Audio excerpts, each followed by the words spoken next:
안녕하세요. 택작가입니다. 오늘은 물리 공부에 큰 도움이 될 만한 책을 소개를 해드리고요. 번역하는 과정에 있었던 에피소드를 좀 말씀드리려고 합니다. 책 제목은 뉴 재미있는 물리여행이고 2017년 7월에 꿈결 출판사에서 번역되어 나왔습니다. 미국의 루이스 캐럴 앱스타인이라는 물리학자께서 쓰셨고요. 번역은 제 대학원 박사과정 지도교수님이신 강남아 교수님과 함께 번역을 했습니다. 왼쪽에 있는 책이 Thinking Physics라고 해서 원서이고요. 번역 대상이 된 도서고요. 오른쪽에 있는 책이 번역되어 나온 국내 정식 한국어판입니다. 이 책은 사실 1988년도에 국내에 출간되었던 적이 있습니다. 그 당시 제목이 재미있는 물리여행이라는 책으로 출간이 되었고요. 제가 중학교 당시에 이 책을 보면서 물리에 대한 호기심을 사실 키웠거든요. 해적판이었다는 사실을 언론 기사를 통해서 접하고는 굉장히 좀 놀랐습니다. 기사를 살짝 읽어드릴 테니까 한번 들어보세요. 문화일보에서 나왔던 내용이고요. 2017년 4월 12일 기사입니다. 대중과학서 재미있는 물리여행, 미국 저자, 한국판은 해적판 분노, 벨은 국제저작권 협정 발효 전이라고 합니다. 1988년 계약 없이 국내 출간. 특정 출판사 당시 정식 계약 위에 연락 취했지만 답신 못 받아 국내 재출간 나선 꿈결 출판사. 저자와 계약 맺어 6월 출간. 1988년 출판사에서 출간돼 한국 대중과학서 붐을 일으킨 재미있는 물리여행 1, 2권 원제 Thinking Physics를 다시 출간하려던 꿈결 출판사 관계자는 지난해 원서를 보고 깜짝 놀랐다. 지금도 영미권에서 물리학 교과서, 대중적 물리학 교양서로 대접받고 있는 책의 저자 루이스 앱스타인 전 샌프란시스코 시티 칼리지 물리학 교수의 분노에 찬 탄원서 2장이 수록돼 있었기 때문이었다. 탄원서는 저자가 1990년대 후반 미키 켄터 당시 상무부 장관과 2005년 낸시 펠로시 하원 의원에게 보낸 것으로 내용은 자신의 책이 한국에서 해적판으로 출간돼 시정을 요구했지만 아무런 조치가 취해지지 않았다는 것이다. 깜짝 놀란 출판사 측이 수소문 끝에 저자와 접촉하자 앱스타인은 한국 출판사라는 사실에 화를 내며 한국 출판사와는 앞으로 절대 계약하지 않겠다고 답했다고 한다. 재미있는 물리여행은 1988년 국내에 출간돼 과학책으로는 드물게 베스트셀러가 된 책이자 이후 다양한 재미있는 시리즈로 이어지며 이 출판사의 기초를 닦는 대표 타이틀이기도 하다. 물리 이론을 일상의 현상을 예로 들어 알기 쉽고 재미있게 해설한 교양물리 입문서로 절판된 뒤에도 재출간 요구가 끊이지 않았다. 앱스타인은 탄원서에서 우리는 한국의 오랜 친구를 지키기 위해 북한과의 핵 결전에 직면해 있는데 한국 친구들은 우리의 지적 재산권을 보호하려는 노력을 전혀 하지 않는다.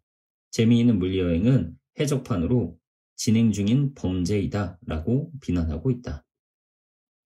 하지만 이에 대해 이 출판사 이사는 해외 저작권 입장에서는 부당한 처사이겠지만 불법은 아니었다고 밝혔다. 한국의 경우 국제저작권협정인 베른 조약이 발효된 1996년 이전에는 저작권 계약 없이 책을 출간할 수 있었고 조약이 발효된 뒤에도 국내 출판 산업을 보호하기 위해 예외적으로 1995년 1월 전에 나온 책은 계속 출간할 수 있도록 했기 때문이다. 다만 저작권법상 2000년 이후에는 저작권자가 청구할 경우 보상금을 지급하게 돼 있다고 이사는 법적으로 저작권 계약 없이 출간할 수 있었지만 정식 계약을 위해 출판사인 인사이트 프레스에 이메일 등으로 연락을 취했으나 답신을 받지 못한 것으로 파악된다고 해명했다. 이어 그는 그렇다 해도 주요 교양 도서에 한국 출판을 비난하는 탄원서가 수록된 채 팔리는 것은 문제라며 상황을 파악해 확인하는 대로 원칙에 맞게 처리하겠다고 말했다. 한편 꿈결은 미국 대사관에 보증서를 갖고 오라는 등의 요구를 한 저자와 우여곡절 협의 끝에 정식으로 저작권 계약을 맺어 오는 6월 이 책을 다시 출간하기로 했다. 이 책을 번역하는 과정에 새롭게 알게 된 사실인데요. 실제로 이제 원서를 살펴보면 실제로 이 루이스 캐럴 앱스타인 저자가 한국에서 이 책이 해적판으로 번역된 것에 대해서 강한 불만을 표현하는 글이 이 원서에 실려 있습니다.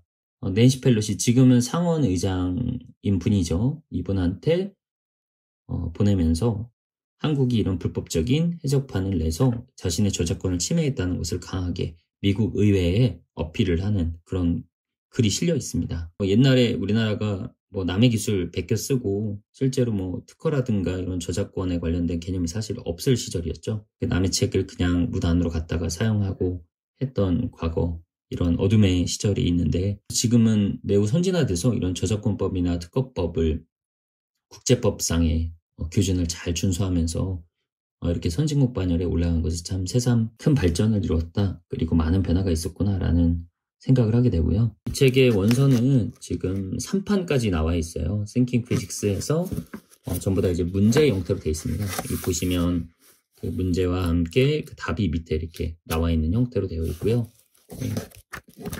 네, 이런 느낌으로 되어 있는 책입니다. 네, 이분이 저자 사진인 것 같아요.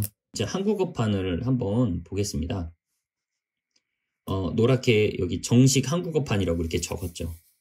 이 책은 워낙 제가 중학교 때부터 유명했던 책이라서 제가 이 책을 다시 번역할 수 있다는 것만으로도 굉장한 영광이라고 생각을 했습니다. 물리를 좋아하는 중학생들, 초등학생도 보는 학생이 있을 수 있는데요. 주로 이제 중학생들부터 보기에 딱 좋은 책이고요. 그리고 과학고등학교에 진학하거나 과학영재학교에 진학하려는 학생들이 미리 물리를 쉽게 좀 접근해 볼 수 있는 그런 유형의 책이라고 할 수 있습니다. 사실 물리라고 하는 게 좀 추상적인 개념과 원리 이런 것들로 이루어져 있다 보니까 중학교, 고등학교 교과서만을 통해서 물리를 접하게 되면 상당히 어렵습니다. 실제 세계와 내가 머릿속으로 생각하는 어떤 개념과 이론이 실제 세계와 잘 맞지 않는 이런 오류를 많이 범하게 됩니다. 그래서 가장 이런 오류를 범할 만한 문제들을 선별해서 엮어놓은 그런 책이 아주 좋은 공부, 학습 도서가 되는 거겠죠. 그래서 이 책은 생각의 오류를 깨뜨리는 328가지 물리 질문이라고 해서 총 328개의 그런 질문을 담고 있습니다. 미국뿐만 아니라 독일, 일본, 프랑스, 영국 등등 세계 여러 나라에서 베스트셀러에 오른 아주 유명한 책입니다. 책의 목차를 보시면요. 물리학의 여러 영역이라고 할 수 있는 역학, 유체, 열, 진동, 빛, 전기와 자기, 상대성 이론, 양자 이런 순으로 문제 중심으로 이렇게 배열이 되어 있고요. 자, 내부를 한번 보여드리면 이렇게 문제가 나와 있고요. 이 문제를 보면서 나름의 답을 고른 다음에 책을 넘기면 뒤편에 답과 해설이 이렇게 상세하게 나와 있습니다. 처음부터 끝까지 이런 형태로 되어 있어요. 그래서 그렇죠? 문제가 굉장히 많죠? 쭉 한번 넘겨보겠습니다. 제가 이렇게 가볍게 상당히 많은 문제가 있죠. 이 책에 있는 328개의 문제를 순서대로 풀다 보면 자연스럽게 물리에 대한 올바른 개념을 잡을 수가 있고요. 대학교 1학년 때 배우게 되는 일반 물리학 또는 고등학교에서 배우게 되는 물리 1, 물리 2 과목의 기초적인 내용을 모두 학습할 수 있다라고 말씀드릴 수가 있겠습니다. 거의 복잡한 계산이나 수학을 사용하지 않고 대부분 간단한 개념 위주로 되어 있다 보니까 재미있게 문제를 풀 수 있는 장점이 있습니다. 지금 물리 공부에 어려움을 겪고 있는 중학생, 고등학생이라면 이 책을 꼭 한번 읽어볼 것을 권해드리고요. 또한 자연과학 계열이나 공학 계열로 진학하는 학생들 중에 물리의 기본 개념이 부족한 학생들이 있다면 이 책을 역시 꼭 읽어볼 것을 권해드립니다. 그리고 과학과 자연현상에 관심이 있거나 이러한 퀴즈 형태의 문제 풀기를 즐겨하는 분들께도 강하게 추천합니다.